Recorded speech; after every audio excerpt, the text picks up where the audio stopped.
Welcome everybody. Happy Monday. It's a gorgeous sunny day where we are. I hope it is the same for you. We're based in, what would you say? We're based in the Midlands. Are we going to say Midlands? We're in the centre of England, basically. So we've got a gorgeous sunny day today, Philippa and I have asked the gorgeous Philippa of British History Tours to join me today to have a chat about history, the fact that it's not a subject, the fact that history is happening all the time. Yesterday was history. Last week was history, as well as 1570. We're going to chat about houses. We're going to talk about Elizabeth I. That's just because me and Philippa love that kind of stuff. And we'll probably chat about some other stuff as well. So welcome, Philippa. Thank you so much for joining me today. Would you like to tell us a little bit about what you do and why, please? Okay, so I am a history travel writer, and I suppose I do all things history, but I always link it into places to go, because I feel like there's a real connection to be had if you're actually in the places that things happened, and I feel like you can learn more and you can absorb yourself into it more, and it's just generally more exciting. And on the flip side of that you can go to places and not know what you're looking at and have quite a boring day compared to if you know what you're looking at, when everything then comes to life. So I try and do those things.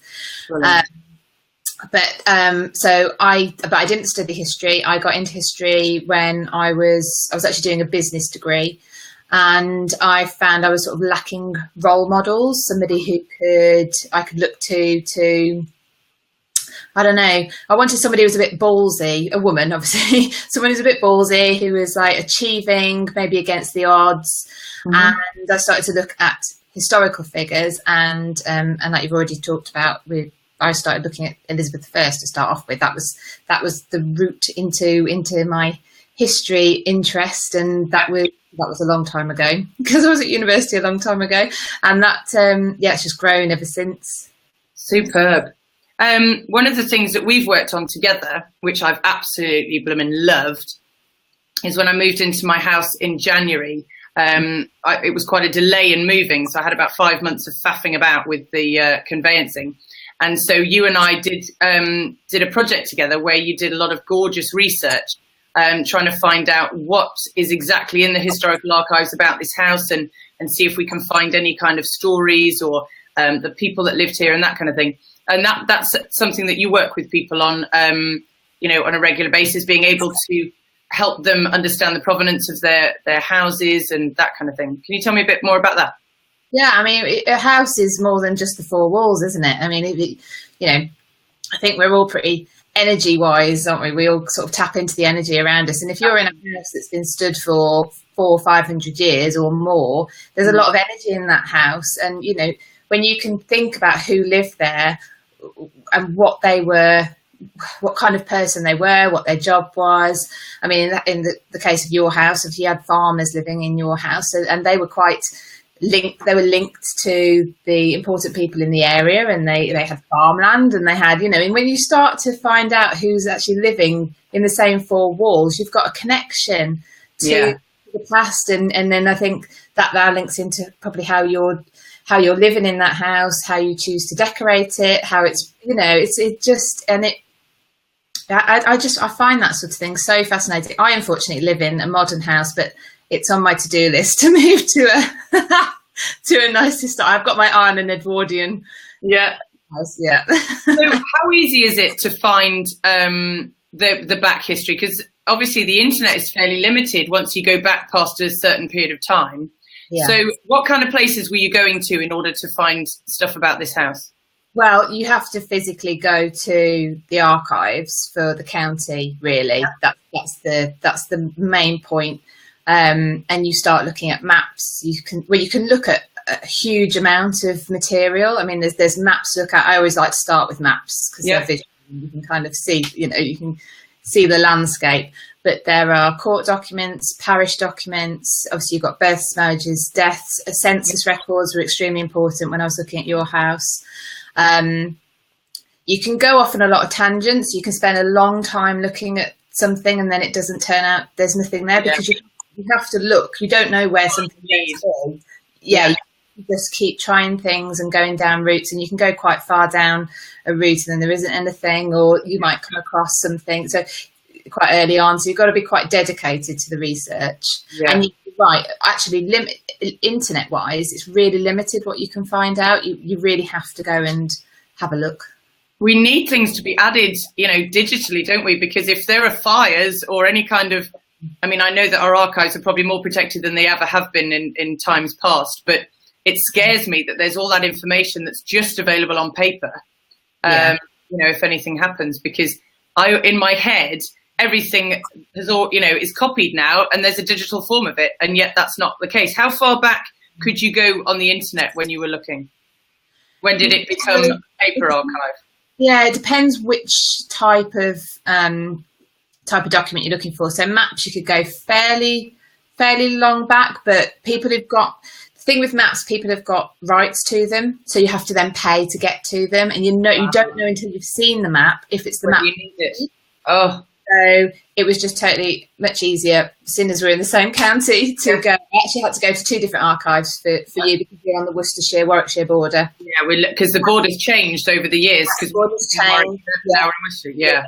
And where it sort of used to go like that, it now goes like that around your house. So I had to go to both the archives and have a look.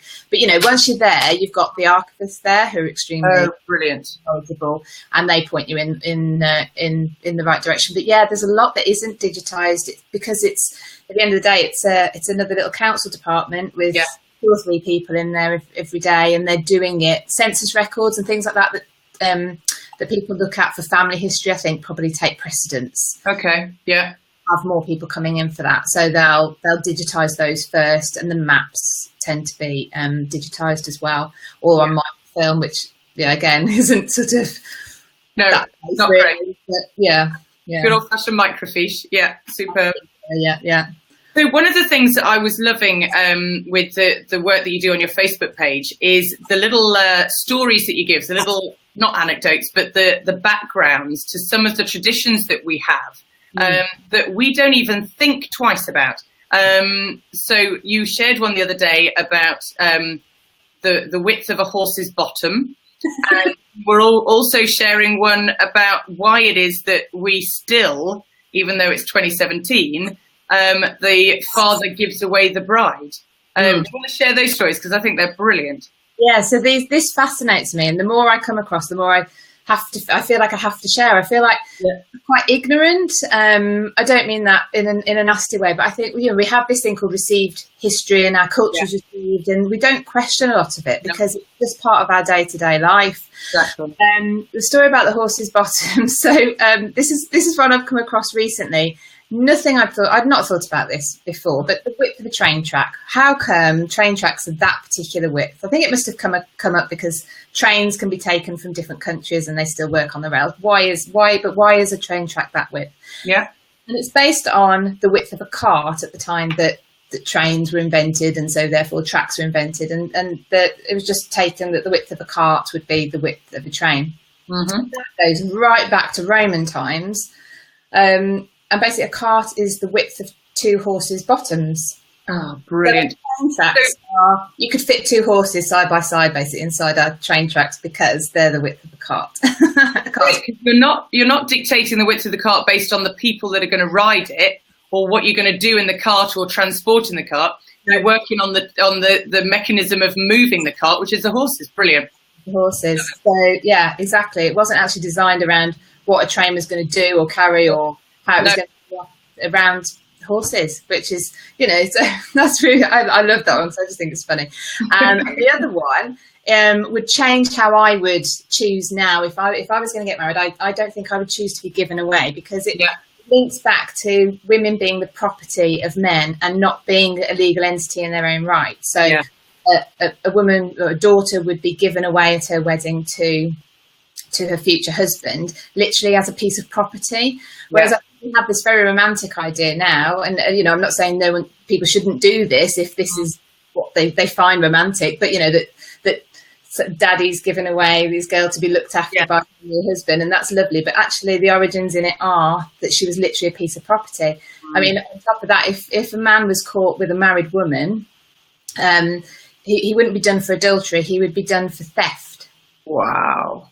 So when did adultery come in? When did it change from theft to be? Is that quite a modern thing? Yeah, I'm not sure of the legal side of adultery. I think that might be a more morally church, a church side of it. But that is important on the women's side. Yeah.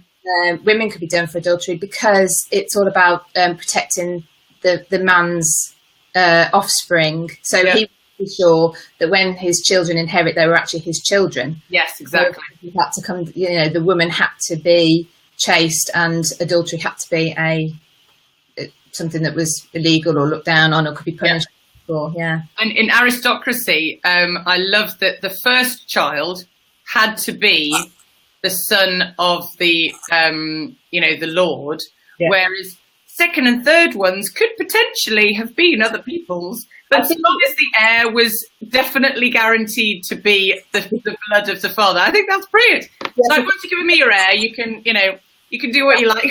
I think it was heir spare, and then she was pretty much able to do whatever she wanted. Yeah, you could have an heir and a spare, haven't you? I think that's brilliant. Yeah. So people can watch these. You share these on your Facebook Lives, don't you? On your Facebook page. So, and that's British History Tours. So please jump along and like Philippa's page so that you can share more of these, because she shares them all the time, and I really enjoy them. They put them on my feed, and they're super fun. So Philippa, tell me about the kind of ways that you help people. What does your business look like? What are the kind of things that you're putting out there? Well, I have obviously said about my Facebook page. I'm sort of on there quite often. I also do a blog, so I talk about.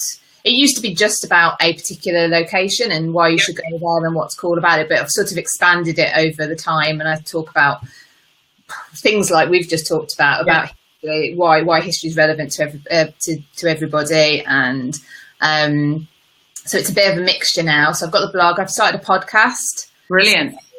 So that's on iTunes now. Oh, superb. I need to get on that. That sounds great. And how long is the podcast?